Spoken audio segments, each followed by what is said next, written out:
All right, so welcome to Steaks Well Done.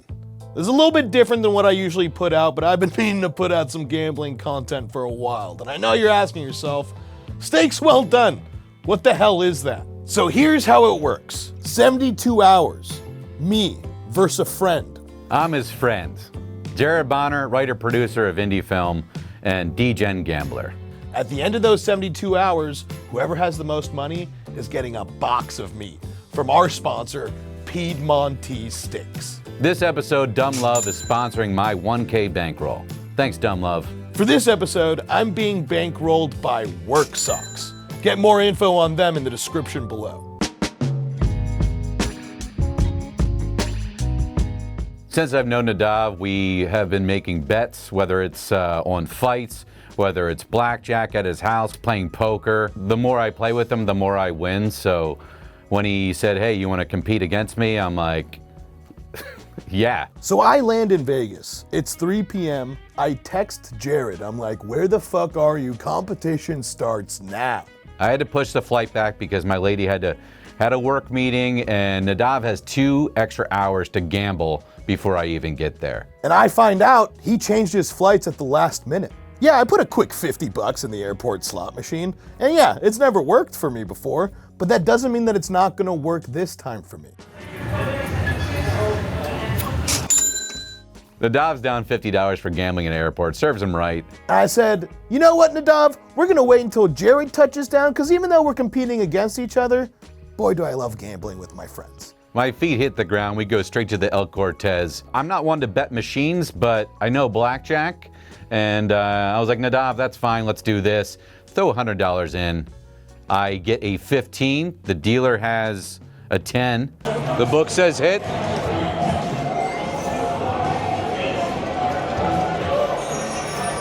Place your bets, please. The only way to come back, drop another 100 in there. I get 6s against a 4. Do I split them? Did I put another 100 in? You gotta put more money in, dude. I know he's already down 50, so I split the 6s, and the dealer gets 21. Down 300, and it's not even 30 minutes into the trip. So after seeing Jared rinse $300 in about 2.5 minutes, I was like, this machine's hot. So I pushed Jared aside and I started putting my money in. We ready? Come on. Don't fuck me in a way I don't like. Oh! No, I don't like that. 12 against the 4. I'm standing. I'm standing. Dealer box. Let's go! And I think to myself, should I let it ride? Nope. We go against our instincts on this trip. We're not letting it ride. We're taking this money, and we are taking it to high limit slots. Wow. I'm gonna do 3 $100 spins. We want a double diamond right here. This RTM game is drawing. Woo. Fuck yeah, dude. Come on. Down $100. Oh. Down 200. No whammies, no whammies, no whammies. Oh. Okay, so I was feeling kind of down about the digital blackjack, but I see Nadav put $300 into high limit slots, and it is incredibly sad. He even looks sad. He usually laughs it away, but like he was about to cry in front of people, and he usually saves that for a dark room at night. Yeah, people tell me sometimes I do this weird thing where my mouth looks happy but my eyes look sad, and that usually happens when I'm playing high limit slots. And it's very confusing emotions for me too. I think I need to shit or piss or something needs to come out of my body right now. At this point, I'm also actively worrying if I'm actually going to be getting these box of Piedmontese steaks. I saw Nadav take some pretty big swings over there at high limit slots, so I thought it was only fair to throw 100 on black. Back. Come on. Ah! Why? Why did this happen to me? And this is why I don't put money in machines. They can suck me, but they always fuck me. We're both down a decent chunk, and I'm thinking, you know what we need? What we need is a change of scenery. We need some human interaction. So we decided to start betting on dogs and horses. I don't even understand what I said. Let me bet on the underdog, and then they gave me 3 dogs to bet on. Oh my God, there's a wiener dog derby. 3's in the lead. Wow, they are fast. These guys are fucking fast. Yo, not gonna lie, this feels really not cool to bet on. I don't think I won anything.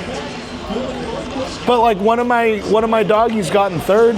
We just looked at the guy that sold me these tickets. Like, did we get? He's like, don't even fucking come here, dude. well, we're just gonna. I'd prefer to do this at 5 a.m. in my underwear, like in my office. You know. All right, we're doing horses. All right. Yeah, we're doing horses. We're doing horses. When's the next horse race? All of our fucking horses are in 1, 2, 3 right now. Look at this. Look at this. We got Rock Rose in first, Nighttime Justice in second, Jamestown Road. That's who we fucking bet on, dude. It feels so much better to bet on horses than dogs. Let's see, who won the race? Winner. What number? Number 6. Oh, number 6, you got one. I think. Rose. I think the cover for you. Rock Rose. Didn't cover, maybe. Not good? But you lost a little bit, no problem. So we're even. We're even is what you said. We lost. Yeah. I looked at Jared and I said, Jared, I think we need to call it a night. It's scary to me how quickly we've lost all this money. We are both down big. It's time to cut our losses for the first day, and then maybe day 2, I actually play poker and blackjack at tables and make a comeback in this thing. So the next morning I wake up getting ready to hit the tables again with Jared and I get a text from his girlfriend. My phone was stolen in Vegas. I had camera up. I was doing selfie videos, and my phone was left right there on the table. Got stolen. I spend the whole next day filing a police report, talking to security. Not only am I down from gambling on this trip, I had to spend $600 on a new phone. So I called Jared's girlfriend's phone and I talked to Jared and I go, Jared, look, for the integrity of the competition, I will not continue to gamble with my bankroll. I have to wait for the phone to be sold so they can catch the guy selling it and the guy buying it, and then finally I might get this phone back in 2028. So Jared is down today, and I realized that the poker club that I play in, Agents of Poker, is actually in Vegas for a World Series of Poker event. And I hit them up and they're like, dude, we'll totally stake you and we'll split any of the winnings that you have for this million mystery bounty tournament. And I go, yeah, buddy, count me in. You know, technically that's not breaking the rules. Technically, I'm not lying to my good friend Jared. And then I find out he's bought into a World Series of Poker tournament. And if I know Nadav's poker skills, we're both wasting our day too. And this is how the $1 million mystery bounty works. It's a 3-day tournament. If you make it to 9 p.m. on day 1, you're in the money. But day 2, mystery bounties start getting assigned. Meaning, as you start knocking people out, you have to go to this treasure chest and you have to pull out pieces of paper and it's like, holy shit, I just got $1,000 for knocking this person out. At 4 p.m. of day 2, there's a $1 million bounty that gets added to that chest. And if you knock out the right person and you pull out the right piece of paper, you're getting $1 million for knocking someone out of the tournament. So I've been folding hands now for about 2 or 3 hours straight, and I'm just slow bleeding my stack. So I got Ace King and I said, fuck it, we jamming, I want to jam it with you. Turns out he has Ace King too, and we split the pot. What a sweat. So this is now the walk of shame. I've been busted out of the tournament. I'm still extremely faded from the blunt that I smoked during break because it was jammed with moon rocks or whatever the fuck, but Nadav gets booted at 4 p.m. on the first day. No surprise there. It's like, hey, guess where I'm calling you from? Like, what, your new phone? Come fucking pick me up, dude. I need to eat. We both had rough days, so it's time to eat some hot noodles at my favorite fuzz spot. How'd it go? What a fucking suck out. Take me home. I want to myself. Well, so 6s was the last hand? I had 6s and I think I had 18K left, which was 8 big blinds. Once you're under 10 big blinds, you're in the danger zone. The guy to my left, who's honestly was making me laugh the entire time. And so now he's starting to size up everyone else. He's trying to make a play where he's like, oh, let me knock out like 5 small stacks while I'm at it. So he's like, how much does this guy have? How much does this guy have? How much does this guy have? So he's like, dealer, count this out. Exactly. So it's a whole fucking thing. I'm waiting on it. I have 6s. Someone calls me. It ends up just being heads up. 6s versus jacks. Yeah, doesn't go for me. I mean, I feel bad for the people that staked me on this because the deal was 50% and 50% of nothing. I'll tell you what, it's a big slice of fucking nothing. Agents of Poker, Represent. That's a sick jersey, though. Yeah, dude, really comfortable too, very breathable. And then we both wake up the next day, and boy, are we excited because I have something special set up for us.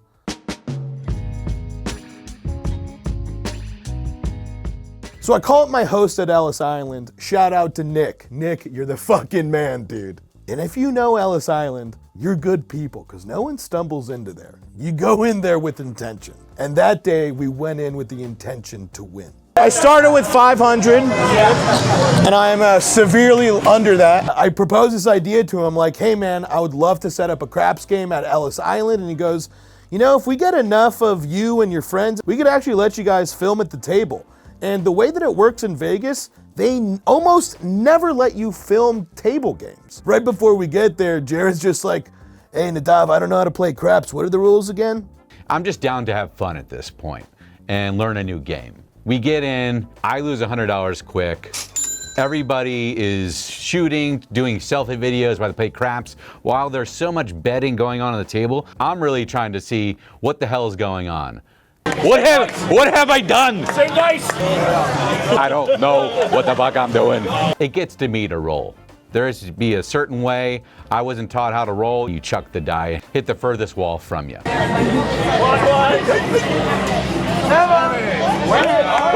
I'll take it. I go on like a pretty long roll and win this guy a bonus of like at least $1,300 on my roll. Here's how the bonus bet works, and it's called something slightly different at every casino or every different craps table. It's the small, tall, and all. Small is 2, 3, 4, 5, 6. Tall is 8, 9, 10, 11, 12. So if you hit the small, that pays 30 to 1 odds.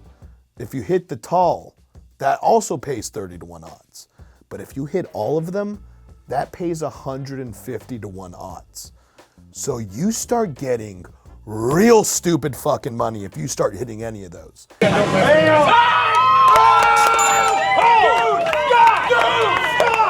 And Jared hit the all tall and small and made some dude like close to $1,500. You owe me a beer again. He made them all. He made them small. He made them all.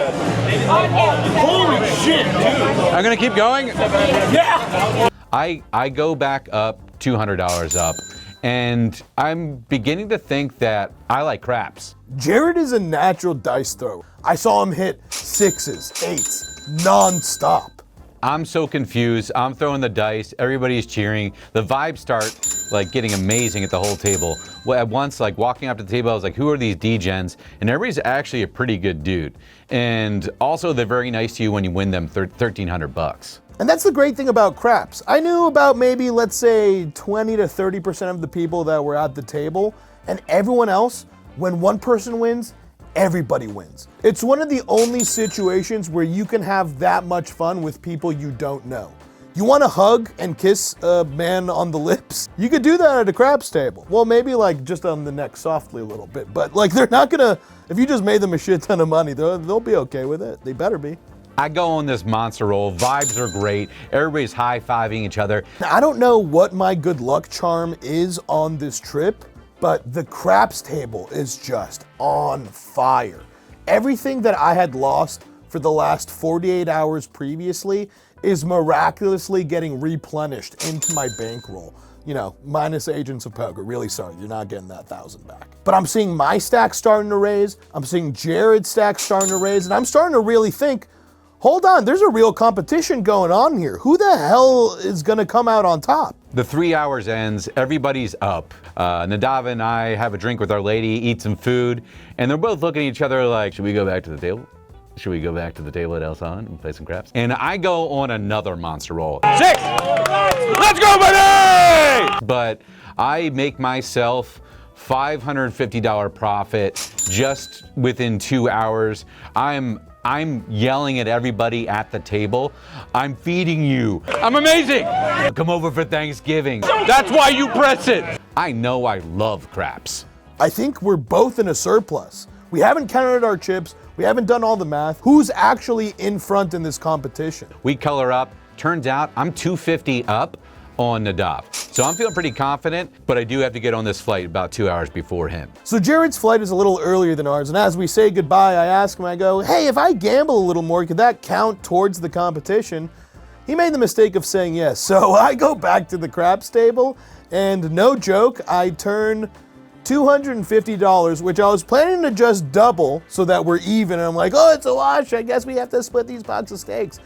I end up 7xing my original buy-in. So I go in with 200 and I leave with 1,400, and I blow Jared out of the fucking water. It's true what they say. All you really need is a chip and a chair and a willingness to take food out of your friend's mouth. On a machine, on digital craps, the thing that I don't play. I tell Jared what I tell everyone that gets sucked out when they lose to me in a gamble. Aw, better luck next time, buddy. Keep that chin up.